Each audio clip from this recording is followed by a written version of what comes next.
All right, all right, all right. Good night, good evening, everybody. Good night, everybody. Good evening, everybody. Welcome to day 10 of the 24 days of Christmas.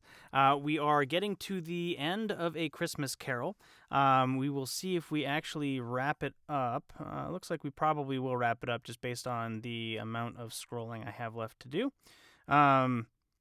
If you don't know, I have been reading a little snippet, about 20 to 30 minutes of A Christmas Story every night. I started on December 1st. If you would like to go back and watch any of the previous recordings, I have a playlist set up on YouTube. You can go and see it here, there. You can scan the QR code. I will also very likely have a link to it directly in the comments or the description down below. And you can go and see the playlist. Start with day 1, work your way down to day 10. Like I said, it's about a half an hour each episode, something like that, between 20 and 30 minutes. Just a little snippet of the book. Trying to get us all into the Christmas spirit as we work our way towards The Night Before Christmas, which is the book that I will be reading, or the short story that I'll be reading on The Night Before Christmas. As we're reading through A Christmas Carol, or any of the future books as well, you may see me pop up a couple of these QR codes. You may have seen them on the stream starting screen. You'll see them on the ending screen as well. For you to buy me a coffee if you feel like you're enjoying the series and maybe you want to throw me a little bit of money for what I'm doing. There are production costs. I am also obviously putting in a bit of time to be able to do these readings. So, if you have a spare bit and you want to buy me a coffee, scan. First code, let's see, that one right there goes to my Venmo, and then that one down there goes to a website called Coffee, which is a similar thing where it just accumulates, and then I can just use it for production costs, use it to buy me a coffee, all of that stuff. Never required, but always appreciated. The previous episode, day 9, we got to the point where Scrooge and the Ghost of Christmas Yet to Come kind of finished their journey and ended up at a grave of a particular miser in the story who has sworn to change his ways. That tea is good. And so we will continue now with the conclusion of A Christmas Carol.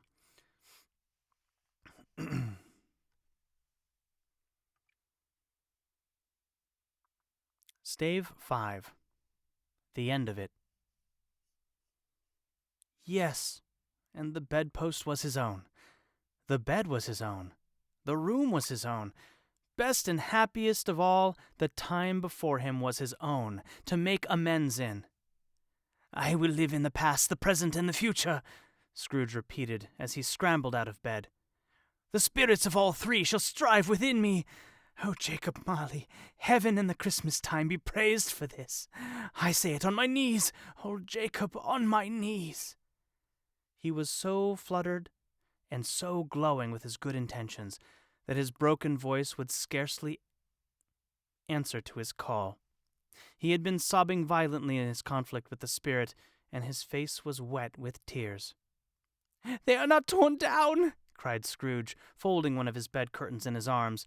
They are not torn down, rings and all. They are here. I am here. The shadows of the things that would have been may be dispelled. They will be. I know they will. His hands were busy with his garments all this time, turning them inside out, putting them on upside down, tearing them, mislaying them, making them parties to every kind of extravagance. I don't know what to do, cried Scrooge, laughing and crying in the same breath, and making a perfect raccoon of himself with his stockings. I am light as a feather. I am happy as an angel. I am merry as a schoolboy. I am giddy as a drunken man. A Merry Christmas to everybody. A Happy New Year to all the world. Hello there. Whoop, halloo! He had frisked into the sitting room and was now standing there, perfectly winded. There's the saucepan that the gruel was in, cried Scrooge, starting off again and going round the fireplace. There's the door by which the ghost of Jacob Marley entered. There's the corner where the ghost of Christmas present sat. There's the window where I saw the wandering spirits. It's all right. It's all true. It all happened. Ha ha ha. Really, for a man who had been out of practice for so many years, it was a splendid laugh, a most illustrious laugh, the father of a long, long line of brilliant laughs. "I don't know what day of the month it is," said Scrooge. "I don't know how long I've been among the spirits. I don't know anything. I'm quite a baby. Never mind, I don't care. I'd rather be a baby. Halloo! Woo! Halloo there!" He was checked in his transports by the churches ringing out the lustiest peals he had ever heard.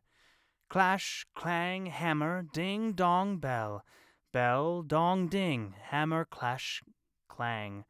Oh, glorious, glorious! Running to the window, he opened it and put out his head.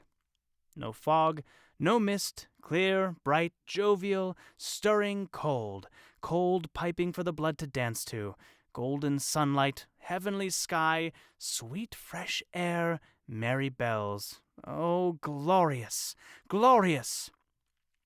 "What's today?" cried Scrooge, calling downward to a boy in Sunday clothes, who perhaps had loitered in to look about him. "Eh?" returned the boy with all his might of wonder. "What's today, my fine fellow?" said Scrooge. "Today?" replied the boy. "Why, Christmas Day." "It's Christmas Day," said Scrooge to himself. "I haven't missed it. The spirits have done it all in one night. They can do anything they like. Of course they can. Of course they can. Hello, my fine fellow." "Hello," returned the boy. "Do you know the Poulters in the next street but one at the corner?" Scrooge inquired. "I should hope I did," replied the lad. "An intelligent boy," said Scrooge. "A remarkable boy. Do you know whether they've sold the prize turkey that was hanging up there? Not the little prize turkey, the big one." "What, the one as big as me?" returned the boy. "What a delightful boy!" said Scrooge. "It's a pleasure to talk to him. Yes, my buck." "It's hanging there now," replied the boy. "Is it?" said Scrooge. "Go and buy it." "Walker?" No. I am in earnest. Go and buy it, and tell him to bring it here, that I may give them the direction where to take it. Come back with the man, and I'll give you a shilling. Come back with him in less than 5 minutes, and I'll give you half a crown." The boy was off like a shot. He must have had a steady hand at a trigger who could have got shot off half so fast. "I'll send it to Bob Cratchit's," whispered Scrooge, rubbing his hands and splitting with a laugh. "He shan't know who sends it. It's twice the size of Tiny Tim.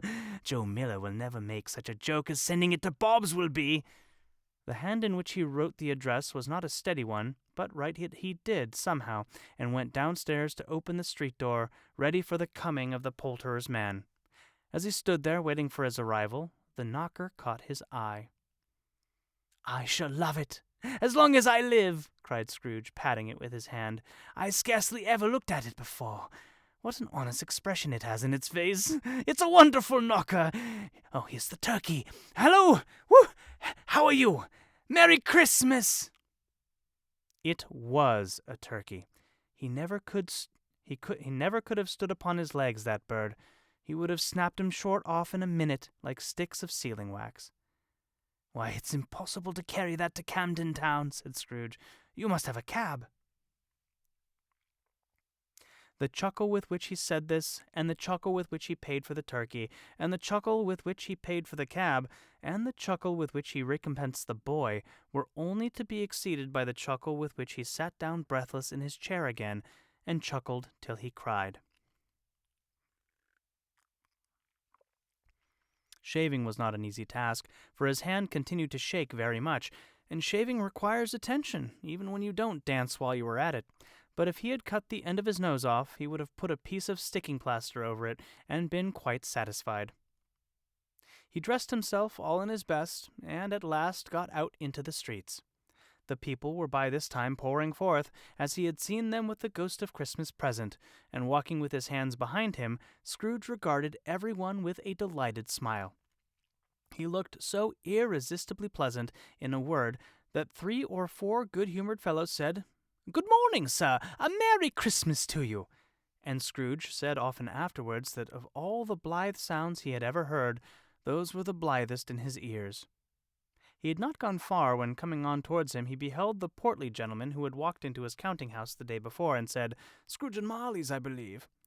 It sent a pang across his heart to think how this old gentleman would look upon him when they met, but he knew what path lay straight before him, and he took it. "My dear sir," said Scrooge, quickening his pace and taking the old gentleman by both his hands. "How do you do? I hope you succeeded yesterday. It was very kind of you. A Merry Christmas to you, sir." "Mr. Scrooge?" "Yes," said Scrooge, "that is my name, and I fear it may not be pleasant to you. Allow me to ask your pardon, and will you have the goodness—" Here Scrooge whispered in his ear. "Lord bless me!" cried the gentleman, as if his breath were taken away. "My dear Scrooge, my dear Mr. Scrooge, are you serious?" "If you please," said Scrooge, "not a farthing less, and a great many back payments are included in it, I assure you. Will you do me that favor?"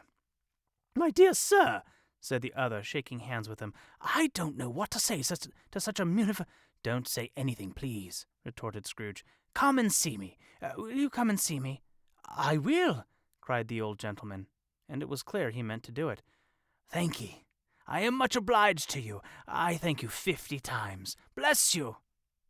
He went to church and walked about the streets, and watched the people hurrying to and fro, and patted children on the head and questioned beggars, and looked down into the kitchens of houses and up to the windows, and found that everything could yield him pleasure. He had never dreamed that any walk, that anything, could give him so much happiness. In the afternoon he turned his steps towards his nephew's house. He passed the door a dozen times before he had the courage to go up and knock, but he made a dash and did it. "Is your master at home, my dear?" said Scrooge to the girl. "Nice girl, very." "Yes, sir." "Where is he, my love?" said Scrooge. "He's in the dining room, sir, along with mistress. I'll show you upstairs, if you please." "Thank you, he knows me," said Scrooge, with his hand already on the dining room lock. "I'll go in here, my dear." He turned it gently and sidled his face in round the door. They were looking at the table, which was spread out in great array, for these young housekeepers are always nervous on such points, and like to see everything is right. "Fred," said Scrooge. Dear heart alive, how his niece by marriage started!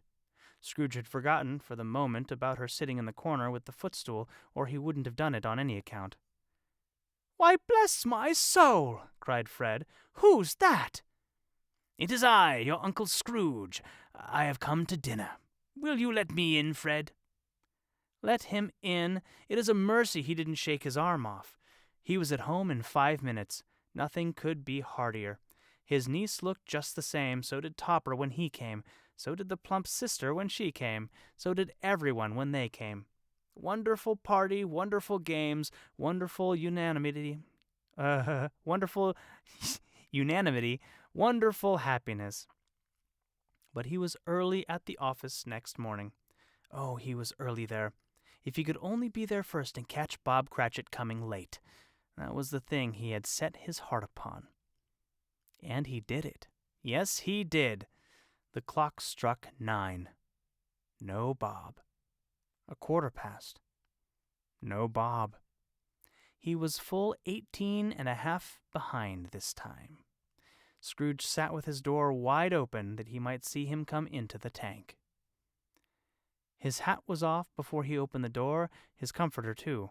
He was on his stool in a jiffy, driving away with his pen, as if he were trying to overtake 9 o'clock.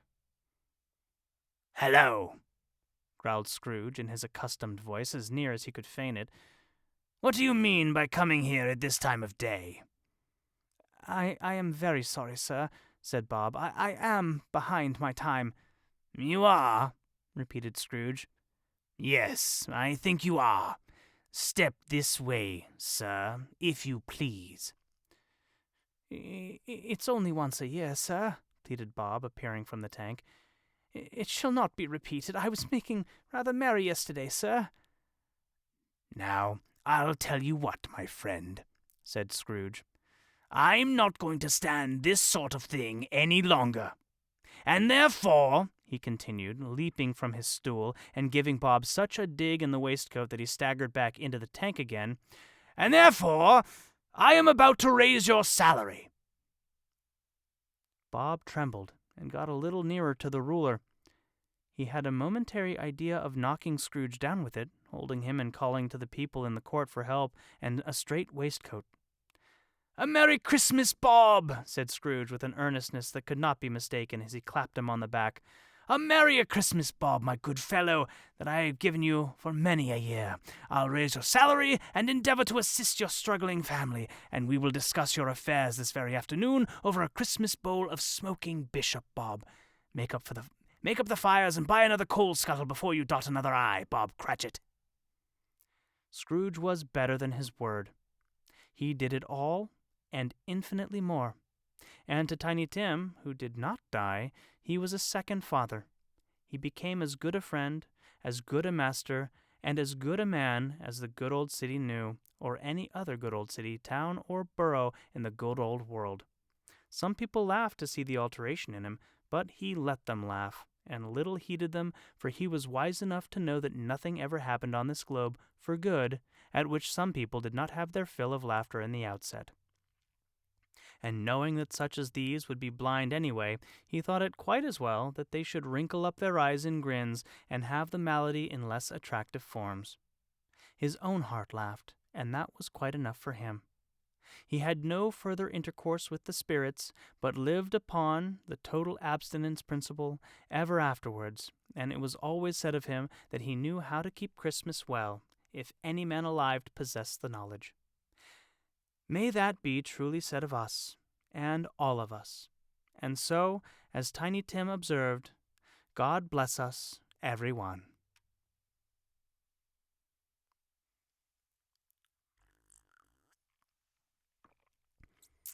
And that concludes A Christmas Carol, which was hosted. It's a public domain book, which means that anybody is free to use it for whatever need they want, and it's hosted on the Gutenberg Project. So if you want to go and grab a copy of your own, or you want to go and read it yourself, the full copy is located at gutenberg.org. It's a wonderful organization. They host all of the public domain books, and if you're ever looking for something good to read and you want a free book, this is a great place to get it. That also concludes day 10 of the 24 days of Christmas. Hopefully you've been enjoying your time with me these past 10 days. And like I said earlier, if you have any desire to buy me a coffee, there's a couple of links for you. If you have any desire to go back and watch any of these 10 episodes, I have a full playlist over on YouTube, which you can find right here. And the link for this is also probably going to be down in the comments or description below. And I will see you guys tomorrow, which is the 11th day of the 24 days of Christmas. And we will be starting a project where I'm going to probably read a little bit of this, but actually show you how I would produce it as an actual audiobook as opposed to a live stream. Even though this has been a live recording or a live stream, I have not been making any corrections as I've been going. It's all been, you guys are getting all the mistakes. You guys are getting all the mispronunciations. If I'm not happy with how a particular, passage is being read, I'm not correcting it. You guys are just getting the raw read, just like if one of your parents or friends was reading you a book. So hopefully that's been enjoyable for you. Tomorrow I'll show you how I would do it as an actual audiobook so that it would be, produced, a little bit more produced, less mistakes, fixing any errors that I make or anything, looking things up, looking up pronunciations, etc. if I find a word that maybe I'm not sure on how to pronounce. And hopefully that's interesting to you. We'll do that probably tomorrow, maybe Friday, and then we'll be starting a new book, The Gift of the Magi, which is also another public domain book like A Christmas Carol, and it's pretty short, and we'll probably get through that in one sitting.